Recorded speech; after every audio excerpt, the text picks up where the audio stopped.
Sveicināti! Vēl joprojām turpinam raidījumu sēriju kopā ar Ievu Elbringu uzvaru par iekšējiem ienaidniekiem. Un šodien mēs tikko izrunājām un sapratām, ka mums vajag parunāt par miesu, par veco cilvēku, ja, jo tad, kad tu atnāc pie Dieva, pieņem Jēzu par kungu, piedzimst no augšienes, cilvēks sadalās. Kā jau saka, ir divi varianti. Ir vecais cilvēks un jaunais cilvēks Kristū. Un jaunais cilvēks Kristū ir maziņš, jo viņš vēl nezina, kā dzīvot, bet vecais ir tāds branks. Ieva, pasaki lūdzu, kā tu tos terminus saproti vai kā tu nonāci līdz tiem terminiem savā dzīvē? Es teikšu, viens ir teorija, otrs ir prakse, un tās lietas, par ko es tagad varu stāstīt, runā tikai vienīgi pat no savas personīgās pieredzes. Un personīgā pieredze, tā ir pat labākā pieredze, ja, jo teorija ir viens un prakse ir kaut kas pilnīgi cits. Un tātad es atceros, ka tikko es atnācu uz draudzi, man bija vesela klāde ar apliecinājumu, man bija ļoti daudz, un es reāli apliecināju kaut kādu gandrīz gadu.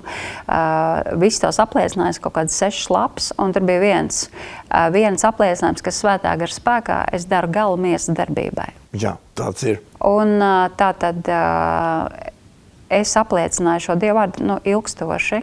Es vēl pēc tam ilgi nesapratu, man tie bija tikai vārdi, man tas bija teksts. Un tagad es saprotu, ko tas nozīmē, ka es svētā gara spēkā daru galu miesas darbībai. Ja? Un kas tad ir miesas darbi? Tas ir aprakstīts gan vēstulē romiešiem, gan vēstulē galatiešiem. Ja? Kāda ir miesas darbi? Tā ir lepnums, atsirdība, dusmas, skaudība, greizsirdība, ķildes, strīdi, tiesāšana, nosodīšana, aprunāšana. Un tur ir daudz vairāk. Ja? Un tad, kas ir svētā gara augļi, tie 9 augļi, tu palīdzēsi, tā ir tāda miers, prieks, laipnība, uzticamība, ja? Lēnprātība, ilgpacietība, super. Un tās visas lietas ir atturība, man liekas. Atturība arī, jā, 9 svētā gara ir, ja? Tad tas viss ir absolūtā pretstatā, ja? ar miesas darbiem. Lūk, un kā es to sāku atpazīt, no sākuma es apliecināju Dieva vārdu vispār bez izpratnes. Bet tagad es sāku atpazīt gan sevi, kad kaut kur sākās kaut kur bu. Es tā kā zinu, ieslēdzās, kā es zinu, kad es atpazinu, ka es sāku kurnēt, es tā kā tādu vīstē, kāpēc tur, un tā, kad ieslēdzās vīstē, jā, tad saprotu, ieslēdzās vecā Ieva, kā es to daru, saku, vienkārši svētā gara spēkā, es saku, tā ir vecā vista. Jā, starp citu par tām vistām arī bija viens dievkalpojums, jā, kur kā var atšķirt kristieti, viņš iet uz priekšu savā dzīvē vai viņš kāp apakaļ.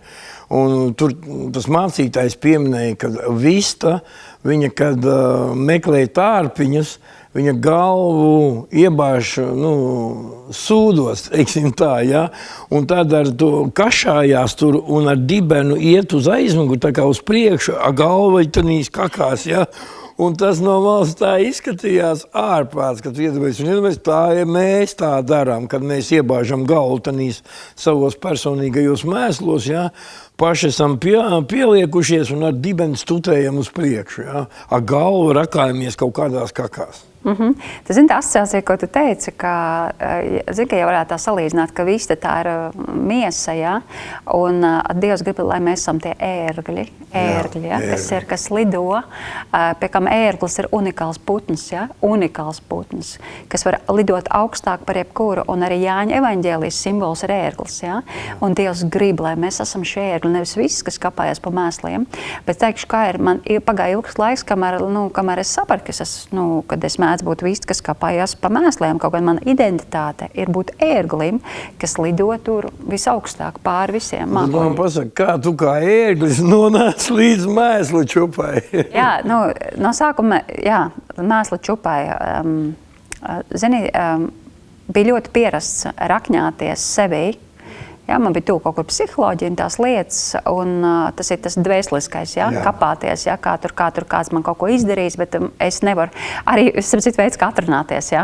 Es to nevaru, tāpēc, ka mana māma šitā, tāpēc, ka man tur brālis šitā, tāpēc, ka man skolā šitā, un tās viss iespējamās atrunas, kāpēc es kaut ko nevaru, tāpēc, ka man šitā. Jā, un tāpēc, ka mācītājs šitā, un tāpēc, ka mājas grupas vadītājs tā, jā. Jā, un visi tur visi iespējamie varianti, tāpēc, jebkas, bet Dieva vārds saka, kas man jādara?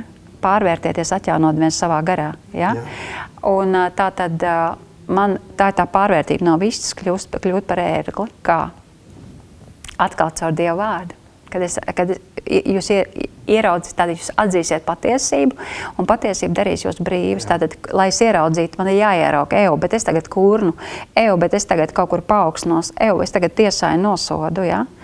Un tas signāls arī sākt atpazīt, es ilgstoši neatpazinu, signāls ir, kad sirdī jūt, ka nav tas, Dievam, kaut kas nav labi, es kaut kur eju pēc inertes, pēc miesas, bet jūt, kaut kas nav tas, ja? Un, ziniet, tas ir tā miesa, tas ir tā kā tāds ātrvilciena ekspresis miesa, kuras es pieradusi darīt tā pa vecām, un man tas ātrvilciena ekspresis ir jāapstādina tā vecā miesa, kas es pieradusi darīt. Un vēl jāpagriež pretējā virzienā, lai viņš sāk darīt pilnīgi savādāk. Un negribās taču. Un negribās, jo pierast taču tā. Jā. Un kā tad es atjaunojos pēc Dieva vārda, kā es studēju, es lasu, es pieņemu Dieva vārdu. Man, godīgi sakot, man ilgstoši bija reāls klaps, tā kā kaut kāds, man bija ciet, es lasīju Bībeli, bet es nesapratu, bet es turpināju vienalga lasīt, es turpināju lasīt. Un pagāja, es teikšu, tas nebija ne mēnesis, ne 2, tas nebija ne gads, ne 2, man tas periods, es turpināju vienalga to darīt. Un pat kopā ar garīgu audzinātāju, kopā caur dievkalpojumiem, caur mājas grupām, caur Dieva vārdu izzināšanu, studēšanu, pilnīgi noteikti pats svarīgākais komponents - Svētais gars. Bez Svētā gara. Vienkārši. Es varētu lasīt Bībeli.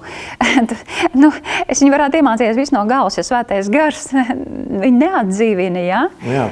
Neatver, neatdzīvina caur dievkalpojumiem, caur garīgu audzinātāju, caur, kad pats lasa, kad apliecina. Vēl, zini, ir situācija, es atceros, kad man bija tie iekšē ienaidnieki, tie paši miesas darbi, ja? Tātad, un es biju iemācījusies visus savus apliecinājumus no galvas, tās 6 lapas, es viņu zināju no galvas. Un man jau bija kaut kur, kaut pasaka, nērti, bet es mācītāju Naģai, katru dienu ierunāju pa 10, pa 20 balss ziņā, man liekas. Bija daudz, jā. Un es tagad atceros, es domāju, kaut kur atkal ir ziepes, nespa, kurš no tiem 20 vai 30 man klūp virsū, ja? Ko tagad darīt? Tiem iekšējiem ienaidniekiem. Un es vienkārši sāku apliecināt visu no galvas, visu to es sāku vienkārši apliecināt. Un ziniet, kas ir interesanti, kā es mācījos atpazīt? Uz Dieva vārdu patiesību atnāk Dieva gars. Tur, kur es biju sagrēkojusi, vai tur, kur es biju pieņēmusi, teiksim, kas ir grēks, tur, kur es biju pieņēmusi nepatiesību, vēlna melus, tur atnāca Dieva gars. Un vienu reizi atceros pilnīgi konkrēti, ka bija kaut kur, es domāju, kas pa lietu, man atnāca tā kā, vispār dzīvot negribās. Un es biju pieņēmusi, ka kaut kas man ir grūti, nākamais, kaut kas attiecībā vai uz bērniem, vai kaut kas man bija grūti, nākamais solis neko man negribās, un trešais man dzīvot negribās. Kā tas aizgāja? Un es sāku pasludināt Dieva vārdu patiesību. Es jūtu, kā Dieva dzīvība manī atgriezās. Es jūtu, kā uz Dieva vārdu patiesību manī mainās atmosfēra, viss mainās. Es to esmu piedzīvojis daudz reizes. Un kādā veidā es sāku, viens ir garīgais audzinātājs, ka viņš saka, viņš redz soli tālāk uz priekšu. Kāpēc? Tāpēc, ka viņš redz vairāk, viņš ir izgājis tām lietām cauri, viņam ir atvērts garīgās acis, Svētais gars viņu vada, tur, kur mani vēl nevada. Viņš ir kaut kur uzvarējis tās situācijas, un es pateikšu, tā ir taisnība, tāpēc, ka tā, kad tu esi uzvarējis situāciju un redzi, kad nākošais nāk, tu jau saproti, pa kurien viņš ies, un tu vari vienmēr pasniegt roku, ja, un parādīt uz turieni tagad. Jā, un, protams, garīgi audzinātāja uzdevums norādīt uz Kristus, Dievu, uz izēju. Tā ir izēja, tā ir vienīgā izēja. Un tāpēc, kā es mācījos atpazīt tādu miesas darbus no Svētais gars un miesa, kur ir tā robeža, tad tā bija Dieva vārda patiesība. Ja? Tad, kad es sagrēkoju, sirdī nav miera, ir slikti, neko negribās, visiem pa gau gribās iedot kādu pasūtīt, un, ko tik negribās. Ja? Vai gulēt gribās, lieciet visu mierā, neko nevienu redzēt negribu. Ja? Un Dieva vārda patiesība, kad tad es uzvaru, tad pašā sākumā sākām runāt, ja? Tad svētā gara spēkā es daru galmies darbībai. Jā. Caur Dieva vārdu. Es skatos tev tāda liela, praktiska pieredze. Ļoti liela, daudz punu. Daudz punu, jā. Esmu daudz, jā, protams, savu personīgā pieredze, labākā pieredze. Cik gadus tu esi apmēram pie mums, tu tā vari saskaitīt? Cik tu esi kristiešu draudzē atzimšana? Visam vienkārši. Elijas bija zīdainīts, tātad Elijasam būs oktobrī 8 gadi, paliks 7 gadi ar kaut ko. 7 gadi ar kaut ko. Un par šitiem 7 gadiem tu esi, kā tu vērtēsi, vai esi pamainīsies, jā? Es esmu pamainīsies, es teikšu, kā tas visvairāk jāprasa, protams, vislabāk prasīt tuviniekiem, kaut gan, tas arī tā nosacīti, jo, ja vīrs pagaidām nav pie Dieva, tad, teiksim, viņam prasīt viedokli, tur ir jāskatās, jā. Bet es domāju, ka tavs vīrs, viņš ļoti labi redz, kas notiek. Tieši tā, viņš ne visu stāsta, ne visu noteikti. Bet tas nav rādītājs. Nē. Jo rādītājs ir tavā dzīvē. Es atceros, kādu tu atnāc, un es atceros, ka tu šodien esi, jā. Un es varu pateikt, ka Dievs reāli dara procesu un reāli ved tevi uz priekšu. Un tas ir, lai tā neteiktu ļoti labs, bet tas ir rādītājs, ka Dievs ir un ka viņš strādā tavā dzīvē. Es atceros, tikko atnāca tās izmaiņas. Pirmā mācekļa skola, paldies, es sen biju aizmirsos. Pirmajā mācekļa skolā, man bija tādas bailes, es visu iekšā trīcēju, un tu toreiz biji pateicis, ka jāsagatavo apliecinājumu, Dievvvārda apliecinājumu. Man bija sarakstītie vārdi, un es vienkārši vienīgais, ko es spēju, tu teici, ka man liekas, vēl bija jāapliecina, vienīgais, ko es spēju trīcošā balsī to visu nolasīt. Un tagad es varu, brīvi runāt. Es lūdzos, es apliecinu, tieši tā, es brīvi runāju, brīvi lūdzos, brīvi, runāju ar cilvēkiem, ja. Ziniet, ko tas man parāda, dargie skatītāji? Ka Dievs var paņemt cilvēku, kas vispār neko nezina, nemāk, pilns ar iekšējiem ienaidniekiem, trīc, baidās, ir tāds teiciens raustās, ja? Bet Dievs laika gaitā atbrīvo no viena, otra, trešā un izveido tevi par pilnvērtīgu cilvēku, kurš var iet pa dzīvi kā uzvarētājs. Un nevis tikai tāpēc ar nosaukumu, mēs tur visi esam uzvarētāji, ja? Bet tāpēc, ka Dievs kā mīlošais tēvs redz savu meitu, nevis sasistu, nevarīgu, tādu invalīdu, ja? Bet pilnvērtīgu cilvēku.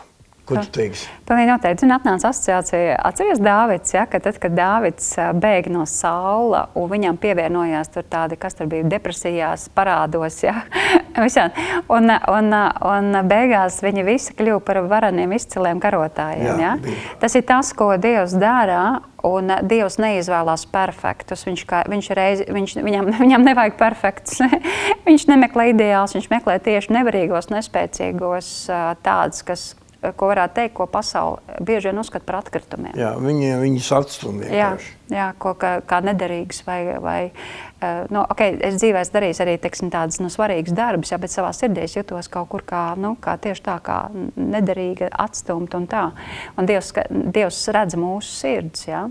Tā kā es teiktu droši, ja tavā sirdī tu jūties atstumts, nevajadzīgs, tad Dievam tu esi ļoti dārgs un ļoti vajadzīgs, un Dievs vēlās tev dziedināt, mainīt. Un ja tev ir daudz iekšēji ienaidnieki, droši tu vari vērsties uz kristiešu draudzi atzimšana, jā, un mēs nevis tāpēc, ka mēs popularizējam draudzi, bet tāpēc, ka mēs runājam un praktizējam Dievu vārdu. Un ja tu gribi pamēģināt, tad laipni lūdzam. Laipni lūdzam. Tā kā, lai Dievs tev svētī un tiksimies nākošreiz. Visu labu. Ātā.